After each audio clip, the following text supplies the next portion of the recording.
Bismillahirrahmanirrahim. Assalamualaikum warahmatullahi wabarakatuh. Baik, saya akan menjelaskan materi teori yang mendukung pendekatan konstruktivisme.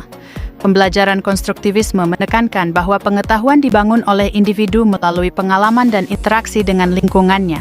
Beberapa tokoh utama dalam perkembangannya adalah Vygotsky, Trianto, Sujarwanto, Jean Piaget, dan John Dewey. Pernahkah Anda bertanya-tanya, bagaimana sebenarnya proses belajar terbaik terjadi? Apakah hanya sekadar mendengarkan ceramah dari depan kelas? Mari kita kenali teori perkembangan konstruktivisme dari Lev Vygotsky, seorang pakar pendidikan ternama.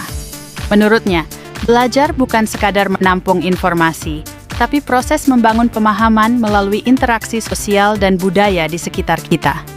Proses ini bergerak dari pemahaman spontan menuju pemahaman ilmiah, dibantu oleh pendampingan dari orang yang lebih pintar, seperti guru. Jadi lingkungan belajar yang interaktif dan mendukung sangatlah penting untuk mengembangkan potensi belajar kita secara maksimal.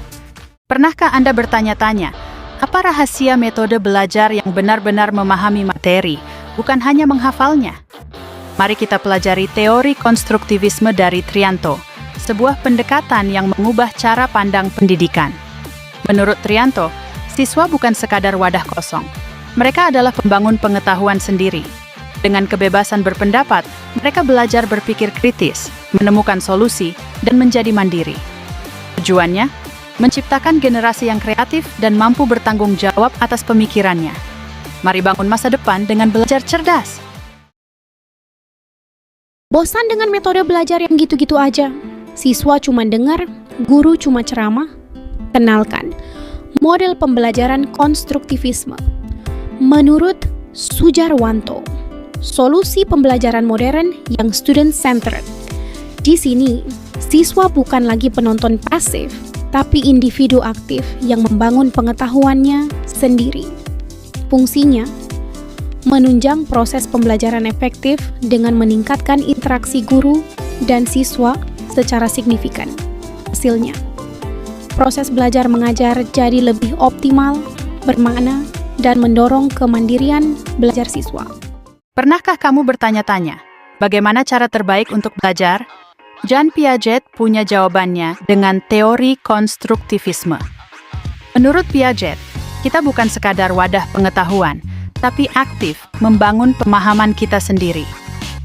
Prosesnya dimulai dengan organisasi, di mana kita menghubungkan informasi baru dengan pengetahuan yang sudah ada.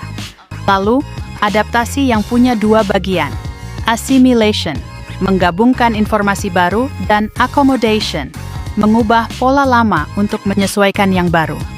Tujuannya, mencapai keseimbangan pengetahuan yang membuat kita lebih adaptif dan mampu memecahkan masalah.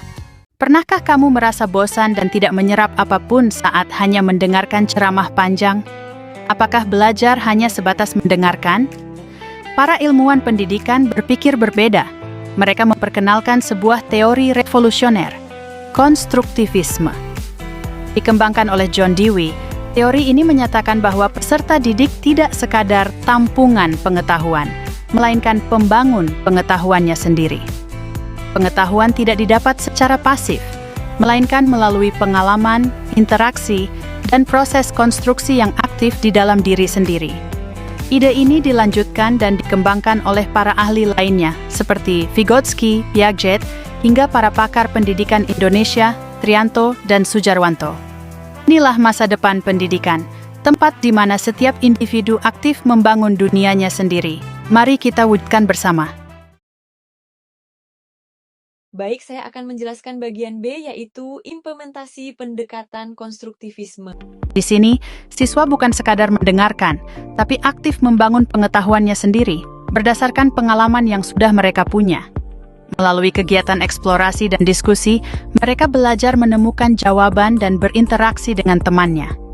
Peran guru pun berubah menjadi fasilitator dan mediator yang membimbing siswa agar lebih kreatif dan berpikir kritis. Hasilnya, siswa lebih termotivasi dan belajar jadi lebih seru. Konstruktivisme, pengetahuan dibangun aktif oleh siswa melalui pengalaman, interaksi, dan konteks.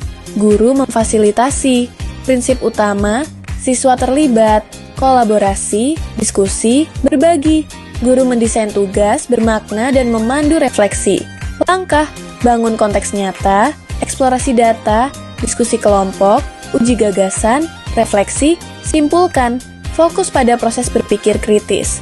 Contoh IPSSD, proyek peta ekonomi sekitar sekolah.